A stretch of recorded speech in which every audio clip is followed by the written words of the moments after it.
Advanced pain clinic. నొప్పి మాయం, surgery దూరం. For appointments 9155515563. నమస్కారం, వెల్కమ్ టు ఐ డ్రీమ్. నేను మీ ఝాన్సీ. ప్రస్తుతం మనతో ప్రముఖ ఆధ్యాత్మికవేత్త, ప్రముఖ జ్యోతిష్య పండితులు రుక్మన్ గదరావు గారు ఉన్నారు. ఈరోజు కొన్ని మంచి విషయాలు ఆయన అడిగి తెలుసుకుందాం. నమస్కారం గురుగారు. నమస్కారం. మాతృదేవోభవ, పితృదేవోభవ, ఆచార్య దేవోభవ. గురుగారు, ఒక్కొక్కసారి మన ఇంట్లో కానివ్వండి, వేరే వాళ్ళ లైఫ్లో అప్పటి వరకు హ్యాపీగా ఉంటారు. ఒక్కసారిగా చికాకులు, చిన్న చిన్న విషయాలకు గొడవలు అయిపోవడం, చాలా రోజులు మాట్లాడుకోకపోవడం, ఇలాంటివన్నీ జరుగుతూ ఉంటాయి.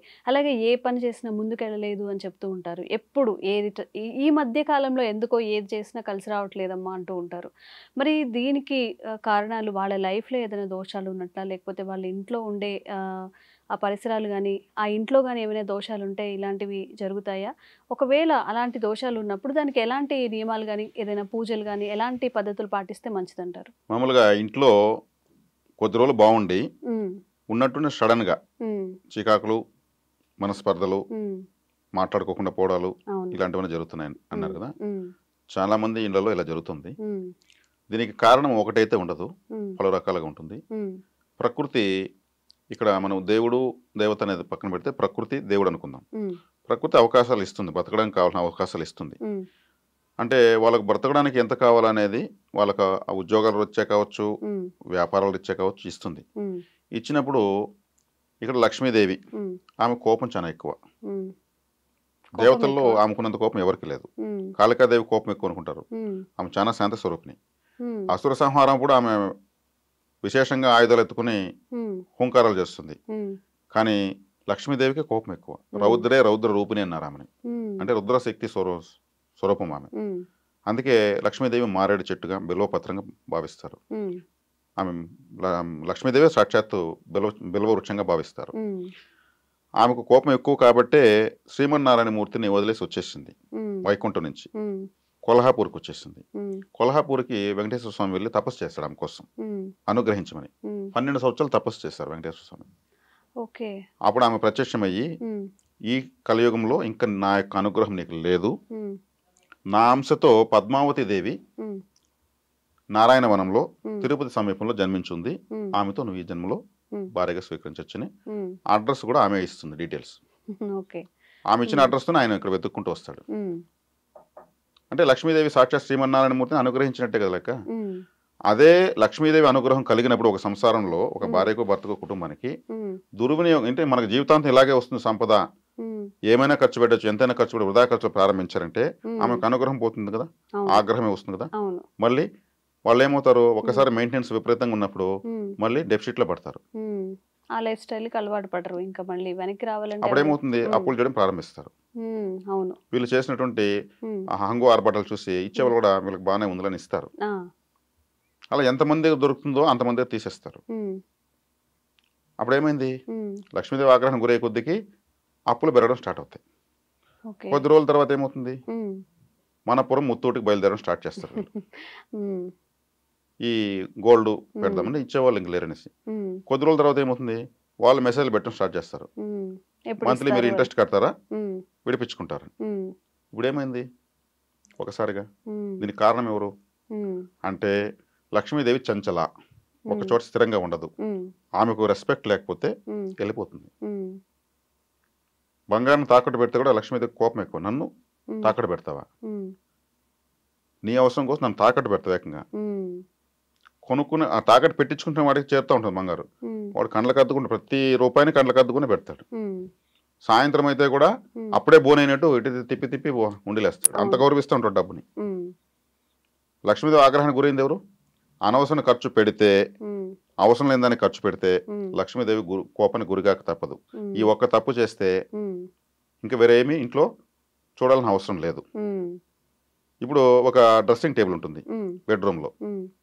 ఆ ఇంట్లో మహిళ లేదు, ఆ ఇంట్లో యజమానురాలు ఎవరో స్త్రీ ఈ గోల్డ్ తీసి ఇలా అన్ని బెడ్ పైన వేస్తూ ఉంటుంది. మళ్ళీ వెతుకోవడము, మళ్ళీ వేసుకోవడము.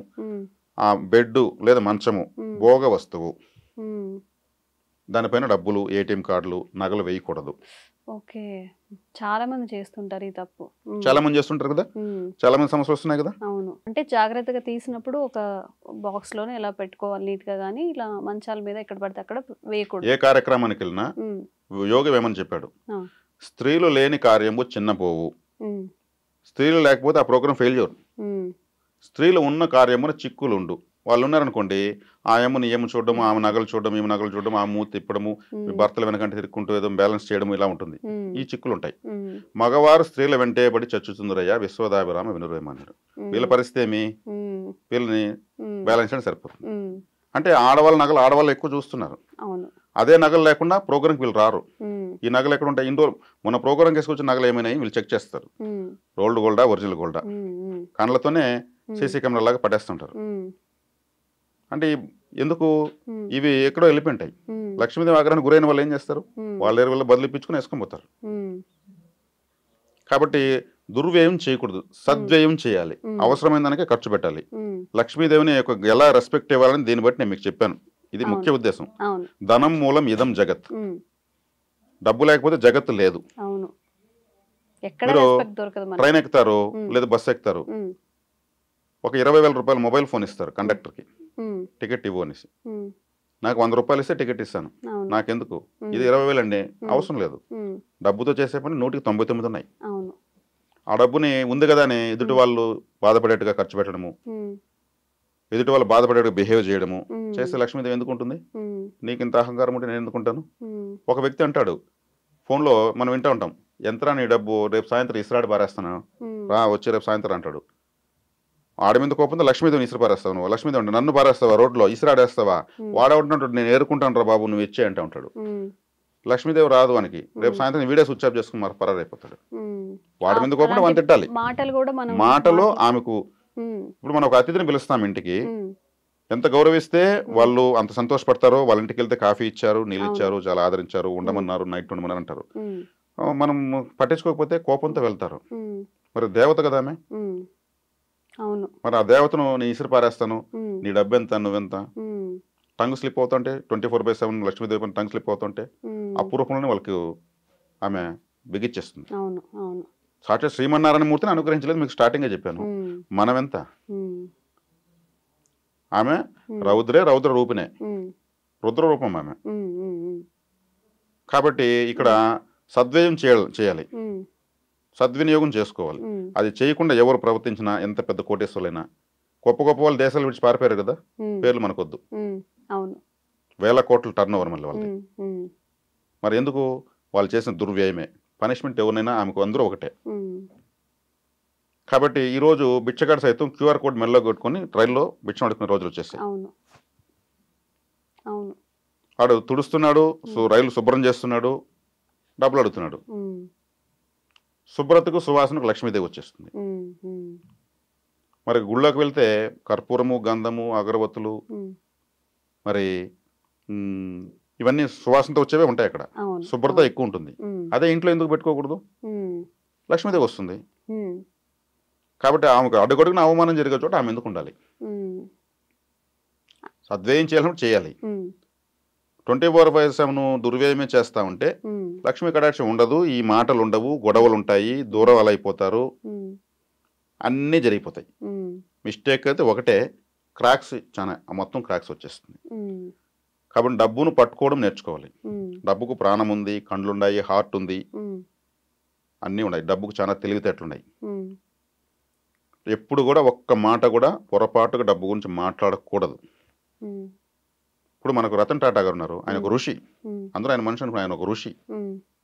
డబ్బు విలువ ఆయనకు తెలుసు, ప్రపంచాన్ని నేర్పించాడు. ఆయన చనిపోయేటప్పుడు కూడా ఇక్కడ వరకు బటన్లు వేసుకొని, బెల్ట్ కట్టుకొని, ఇక్కడ వరకు అంత క్రమశిక్షణగా ఆయన అటువంటి విధానంతో చనిపోయాడు.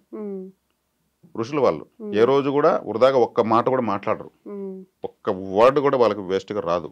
వాళ్ళను లక్ష్మీదేవి వాళ్ళు అడుగు పెట్టిన చోట ప్రవహిస్తూ ఉంటుంది. దేశాలుగా ప్రపంచాలను సాకేస్తారు వాళ్ళు. వాళ్ళని ఎందుకు ఆదర్శంగా తీసుకోకూడదు చెప్పండి? కాబట్టి ఒక వ్యక్తి ఓ 100 రూపాయలు తీస్తాడు ఖర్చు పెట్టడానికి, ఏదో కొనుక్కోవడానికి. అతను కాని వ్యక్తి అవతల కనిపిస్తాడు, తక్కువ దీని లోపల 500 ఎత్తి ఖర్చు పెడతాడు వాడు చూసేట్టుగా. నా బందా చూడు, అప్పుడు ఇంకొకరిని ఎక్కిరించడానికి కోసం లక్ష్మీదేవిని వాడుకుంటున్నట్టు కదా. చాలా మంది చేస్తుంటారు. దుర్వ్యయమే కదా అది. ఈ డబ్బుతో ఇంటికి ఏదో తీసుకెళ్ళాలి, కానీ అవతల ఎనిమి వచ్చినప్పుడు ఏం చేస్తాడు? స్టైల్గా దీన్ని ఇలా తీస్తాడు. అంటే బానిస లక్ష్మీదేవిని మనకేమైనా ఏజెంటా, సర్వెంటా? ఆమె మనకు ఆరాధ్య దేవత, ఆమె లేకపోతే లేదు. అవును అవును మరి ఇలా డబ్బు విషయంలో ఎవరైతే సక్రమంగా ఉంటారో వాళ్ళకి ఏ దేవత ఆరాధన అవసరం లేదు. ఎకనామికల్ సైన్స్ ఎవరు బాగా నేర్చుకుంటారో, దాన్ని ఎలా మాట్లాడాలి నేర్చుకుంటారో, ఇంకా వాళ్ళకి సర్వదేవత అనుగ్రహం వచ్చేసినట్లే. వెంకటేశ్వర స్వామి అప్పు చేసుకున్నాడు, ఆమె అనుగ్రహం లేకుండా కుబేరుడు అప్పు చేసుకున్నాడు. ఇప్పుడు ఎప్పుడైతే ఇంట్లో ఒక భార్య భర్త ఉద్యోగాలు చేసినా వ్యాపారాలు చేసినా వాళ్ళకి ఆస్తిపాస్తులున్నా ఈ డబ్బుల విషయంలో సరైన నిర్ణయాలు చేయకుండా వాళ్ళు రాంగ్ డెసిషన్స్ తీసుకోవడము ఇలా చేసుకుంటూ వచ్చారంటే వాళ్ళే విడిపోవడము, గొడవలు పడ్డము, ఇంట్లో అన్ని రకాల చికాకులకు కారణమవుతుంది. కాబట్టి ఈ ధనం మూలం ఇదం జగత్ అన్న దానిపైన రూపాయిని పట్టుకొని పిల్లల భవిష్యత్తులకు ఫ్యూచర్లో మళ్ళీ కావాల్సిన దానికి మనం ఎత్తిపెట్టుకోవాలి. ఇలా జాగ్రత్తగా చేయి పట్టుకొని ఉండగలిగితే సంసారాలు నిలబడతాయి. లేదంటే వాళ్ళంతటా వాళ్ళే వాళ్ళ కడగాల్లో అడుగురాలు పెరుక్కున్న వాళ్ళు అవుతారు. అదే సంసారాలు కూలిపోతాయి అంటే అటువంటి. అవును, ఇది దీనికి అర్థం. చాలా మంది ఏంటంటే మీరు చెప్పినట్టుగా వాళ్ళ శత్రువులు కానీ లేకపోతే వాళ్ళకి పడని వాళ్ళ ముందు బడాయికి కొంతమంది హంగు ఆర్భాటాలతో ఖర్చు పెట్టిన తర్వాత ఒకరోజు కూర్చొని ఆలోచించుకుంటారే ఇంత ఖర్చు ఎందుకు చేశామని ఆలోచించుకుంటుంటారు. మీరు చెప్పినట్టుగా ఒక్క మాట కూడా నెగిటివ్గా కానీ మీరు రతన్ టాటా గారి గురించి ఏదైతే చెప్పారో నిజంగా కరెక్ట్ గురువు గారు. అంటే చాలామంది ఈ విషయాన్ని మీరు చెప్పిన విషయాన్ని అర్థం చేసుకుంటే వాళ్ళ లైఫ్ కూడా చాలా మంచిగా ఉంటుంది. చాలా చక్కగా చెప్పారు. ధన్యవాదాలు గురువు. సంతోషం.